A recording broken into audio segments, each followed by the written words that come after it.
Le cinéma maintenant avec notre invité, c'est Philippe Noiret. Je vous l'ai présenté dans les titres tout à l'heure. Bonsoir Philippe Noiret. Bonsoir. Alors vous êtes là parce qu'un nouveau film sort, celui de Bertrand Tavernier, qui s'appelle La vie et rien d'autre. Mais surtout, si on vous a invité, c'est parce que c'est votre 100e film. Oui, c'est vraiment le 100e. Hein. Ben oui, justement, ça donne pas un petit coup de vieux? Si, ça donne un coup de vieux, mais je réagis vivement.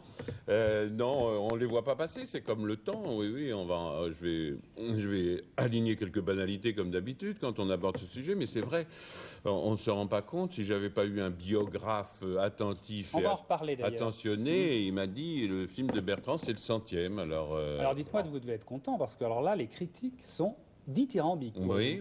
J'ai lu par exemple dans l'Express, je ne sais plus qui écrivait ça, Philippe Noiret qui est l'un des plus grands acteurs du monde. C'est ça, oui, j'ai lu ça aussi, moi. Oui, c'était épatant, non? Oui, ça vous fait plutôt plaisir.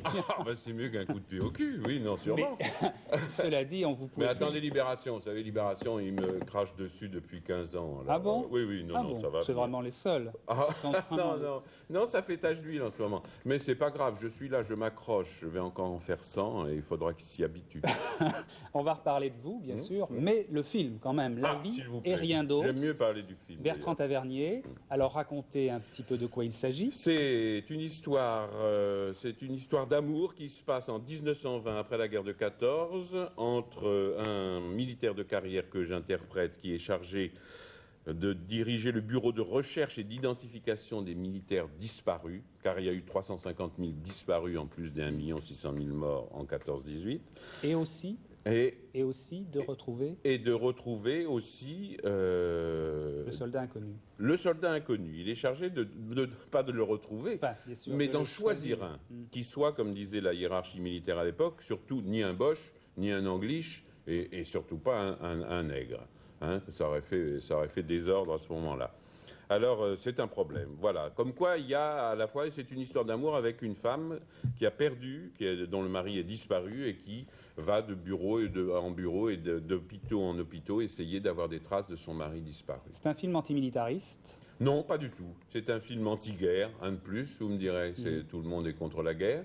Mais enfin là, c'est un film sur la vie, comme le titre l'indique, La vie et rien d'autre. C'est un film qui est donc une histoire d'amour qui se passe sur ce terrain de ruines et de souffrance d'après la guerre de 14. Mais je vous propose tout de suite d'en voir un extrait. Mais La vie et rien d'autre, Bertrand Tavernier, oui, avec Philippe Noiret.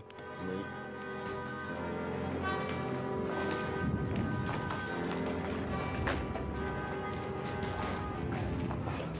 On a tout tenté pour aujourd'hui. J'ai laissé une note de félicitations à vos chefs. Avec demande de permission exceptionnelle. Merci. Sous-officier, vous rassemblez les hommes, retour au cantonnement. Rassemblement!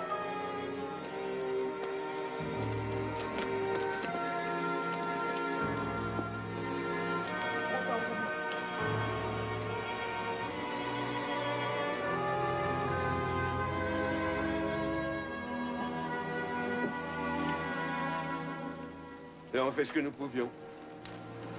Je pense que votre nuit a été assez terrible. Assez terrible, oui.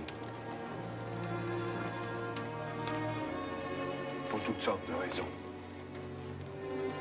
Il faudrait des semaines pour dégager tout ça. Dégager quoi d'ailleurs? De la boue et des cendres. Voilà un extrait de ce film. Alors Philippe Noiret, vous parliez tout à l'heure de votre biographie, parce qu'effectivement, à l'occasion de ce 100e film, il y a un monsieur qui s'appelle Dominique Maillet qui a écrit un livre sur vous, s'intitule en toute simplicité Philippe Noiret. Oui, il a pensé que c'était le plus simple. Et en toute simplicité, il y a une préface de François Mitterrand. C'est un de vos amis? Non, ça n'est pas un de mes amis, non. Non. Oui, c'est Dominique Maillet qui a écrit. C'est pas une biographie, c'est un livre sur les 100 films auxquels j'ai participé, quoi. Et Dominique Maillet est un grand timide, et comme tous les grands timides, il a des pulsions irrésistibles, comme ça. Il a été pris un peu de mégalomanie, et il a demandé au président de la République d'écrire une introduction, si ce n'est une préface. Et celui-ci a accepté, après avoir dit qu'il était un peu occupé par les élections d'abord et ensuite par le sommet.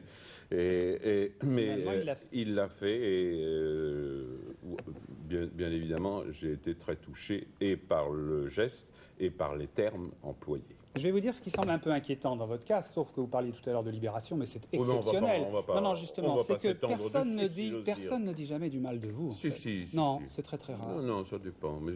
Si, Moi, mais je trouve ça ça un peu arrive. mais inquiétant. C'est inquiétant, oui. Remarquez, c'est confortable d'un autre côté. Mais non, depuis 5-6 ans, pendant une quinzaine d'années, j'ai été tout à fait toujours encensé. Puis depuis 5 ou 6 ans, ça se nuance. Ah c'est oui. très bien comme ça. On dit beaucoup que je fais du noiret, souvent. Ça revient Et beaucoup. vous dites beaucoup que vous aimeriez être un honnête homme. Et moi, j'ai Oui. l'impression que vous êtes trop poli, pour être honnête. Oui, sûrement, oui. Je cache sûrement des noirceurs que seuls mes intimes connaissent, oui. Vous savez, il y a un très joli mot, excusez-moi, Je vous en je prie. peux parler encore un petit peu. Bien sûr. Il y a un très joli mot d'Humphrey Bogart à qui on disait, ça ne vous ennuie pas de jouer toujours des rôles à la Bogart. Et il disait, de toute façon, c'est moi qui les joue le mieux. Ce que je trouve une très belle réponse. Merci Philippe Noiret. À Et bientôt. puisque vous êtes